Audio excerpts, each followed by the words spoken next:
सुना पाइले परवर्ती मुहूर्त सुना फेरइले यही एक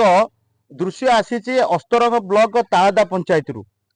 जड़े भाई से कौन सी कम जाऊा समय गोटे ज्वेलरी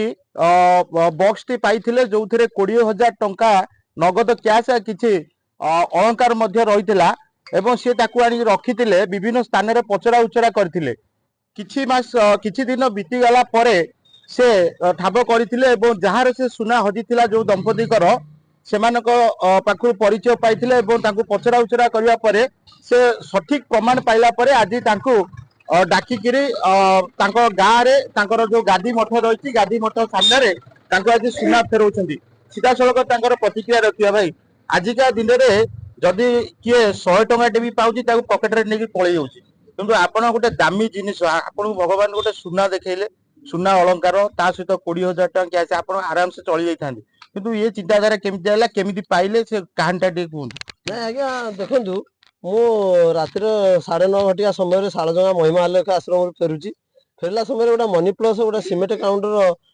सामना मेन रोड बाम पट साइड पड़ा मुझे देखला देखिक पलि आसली मत ठाकुर कहीं कहला दे मो गाड़ीटा ये बंद होगा मो गाड़ीटा रखी जाए मनी पोस्टा देखी खोलीदेला बेलू आज्ञा ता देहरे किसी कैश था मो घर को आणिक देखला बेलू सुना रूपा ये सब अच्छी मु सका राति पाइला सका है गारोई लोक गारोई तोलसरा गहिरपड़ा लोक पचारे मुझे आज्ञा कहार जिनिस हजिची मु पाई सुना टंका रूपा ये सब जिन पाई से कहले आमर कहीं न कहले गारे फांडिक दे मुझे आज्ञा फांडी फांडिक मुझे देवी जगन्नाथ जन कहीं न खोजे जगन्नाथ मंदिर को दान करदेवी मु परदिन जामर तरासाई बेपार मोर धान बेपार अच्छी काजू मुग बिरी कोदो बेपार अच्छी मु गला बेलू मत कि लोक कहले मुझे आज्ञा मुझे बहुत टंकार सुना जिनिस रूपा एमती पाई ना आम गाँ बाबू नायक सी कंदा कटा कर गरीब लोक मुझे कह सी थंडा हो जातु मुझे जिनस पाई देवी किसी समय पर बाबू बाबू आसी पहुँचले मत देखिक कुंडे पकई कंदा कटा कले मुझे कहली आप व्यस्त हवा ना आप जिन सुरक्षित मो पाखे अच्छी आप आज बुधवार ना गुरुवार कल जो शुक्रवार दिन मुझे आप जिन आपन को फेरस्त देदेवी मुझे गली काली भी घर गली सांत्वना देली मुझे स्त्री कहली माँ तुम व्यस्त हो तुम जिन मो पाखे अच्छी मुझे गाँव सरपंच आम गाँव सरपंच को आम गाँव किसी व्यक्ति देखली मुझे आज्ञा ये सब जिन पाई ना हाँ ठीक अच्छे मीडिया वाला डाकी जिन फेरस्त करदे किसी ना मो घरे भी मो झी सदा बेले कांदुची कहूँ बापा सी गरीब लोक किए क्या झील बाहर आनीदे मो बड़ झी कहला मो बड़ झी ठिया कहला बापा जिन को फेरईदे फेरईदे तुरंत केवल तालदा पंचायत अस्तरंग नुह पुरी जिला नुह सारा राज्य में ये गोटे स्वतंत्र निरा दृश्य आज देखा आम पाइलु जे दामी दामी सुना एवं टंका पाउछंती किंतु ताको परवर्ती मुहूर्त में खोजुंट भितर लोभ आसीनी बरं से मनस्ता भितर रही ये यार प्रकृत मालिक किए पाखे केम जिन पहुंचो आगे ये जड़े भाई अच्छा भाई कौन कहे केते खुशी लगुच आज खुशी बोली आया खुशी कोटे गोटे लोक भाई को मु मानिबी किंतु मु निराशा छाड़ी देइथिली 16 दिन जो गत करगला खोजी खोजी व्याकुल घरे खा पे छाड़ी देइथिली भगवान दृष्टि दवा लोक देती भाई मत ग्रहण करेंगे निश्चित भाव गोटे पूर्व जन्म किसी पुण्य फल थिला पूर्व दिन भी भगवान सेमती उन्नति करमती दान कर चलता जहाँ निश्चित भाव से निश्चित भाव खुशी अच्छा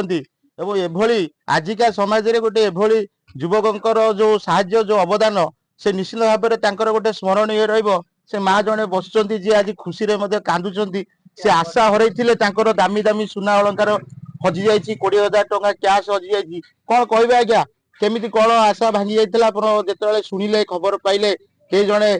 गोटे महान पुरुष आपण को सहयोग करछि जिंस रखिचंती सुरक्षित केते खुशी लागुछि खुशी बोले बापा मैं दिन सारा भात तो खाइनु कांदी कांदी के एते खुशी आ भगवान को आशीर्वाद करू ताकर बहुत मंगल हो ताको पिला को भले रखती आ जिनिस बापा हरई देली जतबेला पाइयार आशा नथला केते कांदी भाई ठाकुर को भी भोग जाचुची भगवान कर नीला जुगुरु आज पाइची बुद्धेश्वर को मंदिर जुगुरु बाबा बुद्धेश्वर आपण डाक सुनिचि आगा बाबा बुद्धेश्वर आज मो डाक सुनी करी जिनिस पैसा मते फेरी हेती मु सबले ताकू डाके सेठी मुंडिया पकई आइली खोजिया पाइलु न सेई बुद्धेश्वर डाकिली बुद्धेश्वर गंभीर दुख सुनी ସେ ବୁଦ୍ଧେଶ୍ୱର ମୋ ଦୁଃଖ ଶୁଣିଛନ୍ତି ତା ନାଁ ବି ବିଖ୍ୟାତ କରୁଛି ତାଙ୍କୁ ଭୋଗ ଦେବି ସୁନାରେ ମୁଣ୍ଡ ବଢିକି ଦେବି। ଯେତେବେଳେ ଗୋଟେ ଚାଷୀ ବନ୍ଦୀ ଲୋକ ପରିଶ୍ରମ କରିବା ପରେ ଯେତେବେଳେ ଝିଅ ବାହାଘର ହଉ କିମ୍ବା କୌଣସି ପ୍ରକାର କାର୍ଯ୍ୟକ୍ରମ ପାଇଁ କିଛି ଅଳଙ୍କାର ଠୁଳ କରେ, ଯେତେବେଳେ ସେ ଅଳଙ୍କାରଟି ଚୋରି ହେଇଯାଏ କି ହଜିଯାଏ, ପ୍ରକୃତରେ ତାର ଯୋଉ ତାଙ୍କ ହୃଦୟ ଭିତରେ ଯୋଉ ଯନ୍ତ୍ରଣା ଦେଖାଯାଏ ସେଟା କହିବା ବି ଅସ୍ୱାଭାବିକ। କିନ୍ତୁ ଏଇଭଳି ଏକ ବ୍ୟକ୍ତିତ୍ୱ ଯେ ତାଦା ପଞ୍ଚାୟତ ରହିଛି, ସେ ଯୁବକ ଆଜି ସେ ଲୋଭାଗ୍ରସ୍ତ ହେଇନାହାନ୍ତି, ନିଜ ପରିବାର ସହିତ କିଛି ଯୁବକ ମାନଙ୍କୁ ଧରି ଗାଁର ସରପଞ୍ଚକୁ ଧରି ଏ ଜିନିଷ କାହାର ଏବଂ କାହା କେମିତି ପହଞ୍ଚିବ ସେ ବାବଦରେ ତତ୍ପର ରହିଛନ୍ତି। 15-16 ଦିନ ବିତିଗଲା ପରେ ସେ ମାଲିକଙ୍କ ପାଖରେ ତାଙ୍କ ଜିନିଷ ପହଞ୍ଚିଛନ୍ତି। ଗୋଟେ ଖୁସିର ମାହୋଲ ସୃଷ୍ଟି ହୋଇଛି। ଏହା ଏକ ସମାଜ ପାଇଁ ଗୋଟେ ସ୍ୱତନ୍ତ୍ର ଉଦାହରଣ ହବ ବୋଲି ବୁଦ୍ଧିଜୀବୀ ମାନେ ଚିନ୍ତା କରୁଛନ୍ତି। ଅସ୍ତରଙ୍ଗ ତାଳଦା ଦ୍ୱୀପାଞ୍ଚଳରୁ ଆର୍ଯ୍ୟ ବିଶ୍ୱାଳଙ୍କ ରିପୋର୍ଟ, ରିପୋର୍ଟର୍ସ ଟୁଡେ।